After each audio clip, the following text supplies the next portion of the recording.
My dear students, आज हम next जो पोएम है the lake isle of Innisfree जो विलियम बटलर यीट्स की लिखी हुई है, उसका हम explanation with reference to context stanza first करेंगे। ये कई बार पहले भी एग्जाम में पूछा गया है और विलियम बटलर यीट्स का इंग्लिश लिटरेचर में बहुत बड़ा योगदान है। तो विलियम बटलर यीट्स की पोएट्री एग्ज़ाम की दृष्टि से थोड़ी इम्पोर्टेंट बनती है और ये बिगिनिंग का अर्थात शुरुआत का स्टेंजा है, स्टेंजा नंबर फर्स्ट। आप मेरे साथ बुक लेकर लाइन टू लाइन बने रहे। I will arise and go now and go to Innisfree and a small cabin built there of clay and wattles made.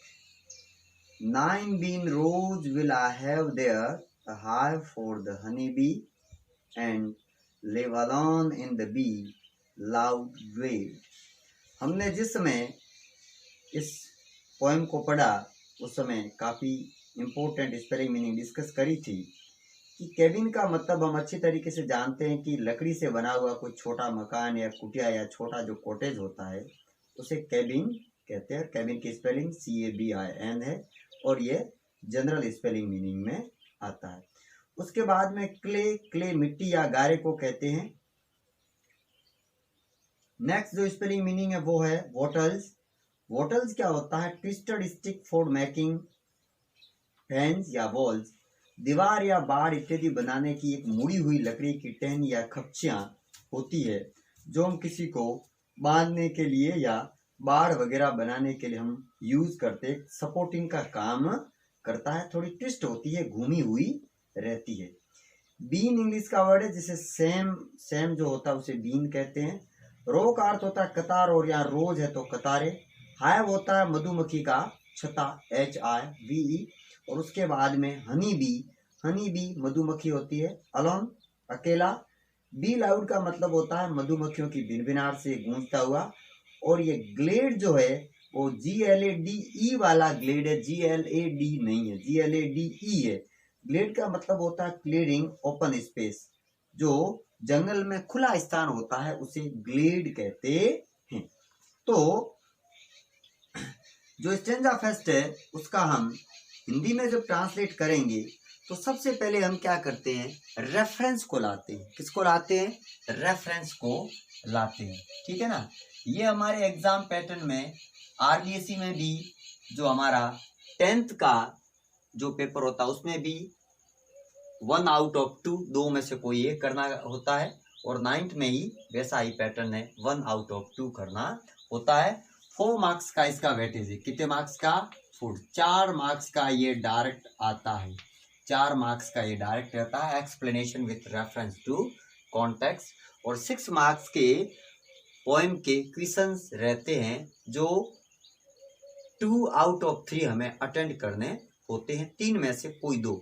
और जो प्रत्येक क्वेश्चन है वो 3 नंबर का रहता है, तो 3 × 2 ये 6 मार्क्स का होता है वो, और 4 मार्क्स का ये। तो हमारा जो पोएट्री सेक्शन है वो 10 मार्क्स का सिलेबस कवर करता है। ठीक है। तो सबसे पहले हम लाइन को पहचानते, आइडेंटिफाई करते हैं कि कौन सी पोएम से इन लाइंस को लिया गया है। पोएम्स की लाइंस को पहचानने के बाद हम क्या करते हैं कि इसका हेडिंग या टाइटल क्या है, शीर्षक क्या है, किसने इस पोएम को लिखा है। ठीक है ना। तो राइटर का नाम याद होना चाहिए, कंपोजर कौन है। तो लाइनें देखते ही हमें पहले पोएम को आइडेंटिफाई करना होता है। ठीक है। तो यहाँ हमने लाइनें देखी और लाइनों से आइडेंटिफाई किया कि इनिसफ्री वाली जो हमारी जो पोएम है वो है the lake isle of Innisfree. The lake isle of Innisfree, Innisfree का झील में स्थित टापू। तो विलियम बटलर यीट्स का लिखा हुआ है। तो जब हम इसे रेफरेंस के थ्रू जब इसको स्टार्ट करेंगे तो क्या लिखेंगे, सबसे पहले इस पोइट्री में हम रेफरेंस डालेंगे। क्या डालेंगे, रेफरेंस। और रेफरेंस का मतलब होता है संदर्भ। इसका संदर्भ कहाँ से है। दीज लाइन्स, ये पंक्तियां, these lines have been taken from the poem the lake isle of Innisfree composed by W.B. Yeats. और आप चाहे तो विलियम बटलर पूरा भी लिख सकते हैं और इसको शॉर्ट में भी लिख सकते हैं, दोनों सही है। W.B. यीट्स जाने माने इंग्लिश के लिटरेचर के राइटर है। ओके, उसके बाद में रेफरेंस जो रहता है, जो रेफरेंस के बाद में हम रेफरेंस का जैसा कि हिंदी में अर्थ हो गया संदर्भ, रेफरेंस का हिंदी में अर्थ हो गया संदर्भ। तो रेफरेंस के बाद में हम कॉन्टेक्स्ट लिखते हैं और कॉन्टेक्स्ट का हिंदी में अर्थ होता है प्रसंग। प्रसंग कहाँ से लिया गया है, प्रसंग ये क्या बता रहा है। तो in these lines the poet tells, the poet tells, simple present के अफर्मेटिव के अकॉर्डिंग लिखा है। The poet tells about his wish to go Innisfree. Poet या कवि अपनी इच्छा इनिस्फ्री पर जाने की इच्छा को बताता है। He also tells, इसके अलावा ये कवि ये भी बताता है how he will live there, कि वह इनिस्फ्री के उस आइजल पर जाकर कैसे रहेगा। रहने का अपना तरीका भी बताता है कि किस प्रकार से कवि वहां किस प्रकार से रहेगा। तो इन पंक्तियों में कॉन्टेक्स्ट में जो एक्सप्लेनेशन होता है उसका एक जिस्ट होता है, एक सारांश होता है कि किसकी ओर, या जो मेन जो राइटिंग है, जो मेन अपनी पोएम है, उसका थीम क्या है, उसकी थीम क्या है, विषय वस्तु क्या है, थीम को हमें सारांश में, जिस्ट में लिखना होता है। ठीक है ना, ये आता है कॉन्टेक्स्ट में। रेफरेंस हो गया अपना, रेफरेंस के बाद में कॉन्टेक्स्ट आएगा, कॉन्टेक्स्ट के बाद में एक्सप्लेनेशन। क्या आएगा, एक्सप्लेनेशन। ये आता है व्याख्या। संपूर्ण पोएम को अच्छी तरीके से यहाँ समझाना होता है। The poet says that he will get up now and go to Innisfree. कवि कहता है कि वह अब उठेगा और इनिस्फ्री जाएगा। There he will build a small cabin of clay and wattles. और वह वहाँ मिट्टी व लकड़ी के तिनकों से एक छोटा सा कुटिया या छोटा सा कैबिन बनाएगा। He will row their beans in 9 rows. और वह पंक्तियों में, कवि पंक्तियों में, 9 पंक्तियों में वहाँ सेम के पौधे उगाएगा। वहां कवि 9 पंक्तियों में, कितनी रोज में, in 9 rows. He will row there beans in, he will row there beans in 9 rows. There will be a hive for the honey bee. और वहां मधुमक्खियों के लिए उसमें एक छत्ता भी होगा, मधुमक्खियों के लिए एक छत्ता भी होगा। और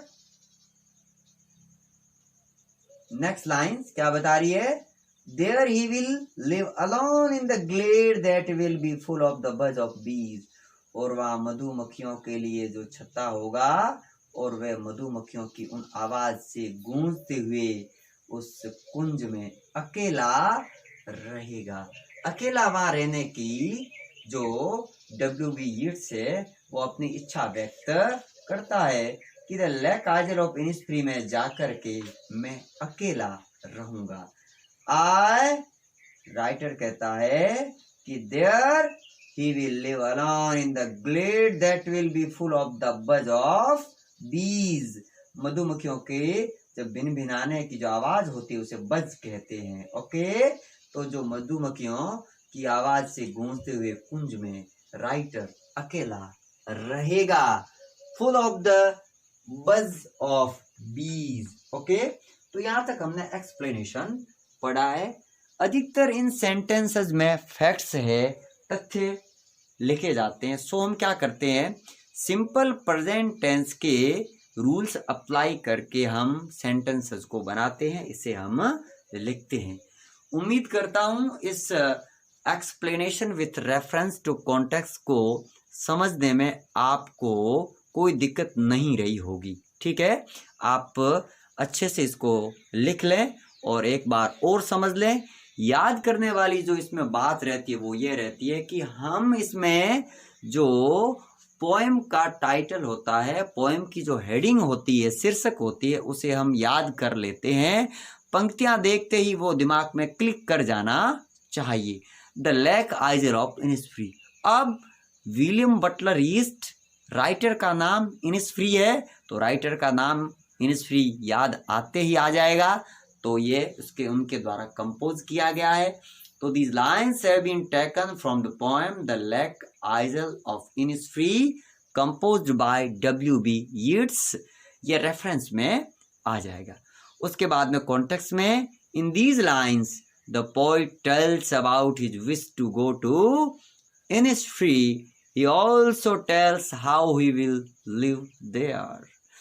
उसके बाद में रेफरेंस हो गया, कॉन्टेक्स्ट हो गया, और नंबर 3 पे रहता है एक्सप्लेनेशन। क्या रहता है? Explanation. The poet says that he will get up now and go to Innisfree. There he will build a small cabin of clay and waters. He will row there beans in 9 rows। There will be a hive for the honey bee. There he will live alone in the glade that will be full of the buzz of bees। ये हमने reference, context और explanation को यहाँ लिखा है। ठीक है, तो आप जो ग्रीन बोर्ड पे लिखा उसको लिख लें, अच्छी तरीके से इस वीडियो को देखें, समझे। ज़्यादा से ज़्यादा गायत्री विद्या मंदिर के YouTube चैनल को सब्सक्राइब करें, कमेंट करें, शेयर करें, फ्रेंड्स को बताएं, मेरे साथ बने रहे। Thank you.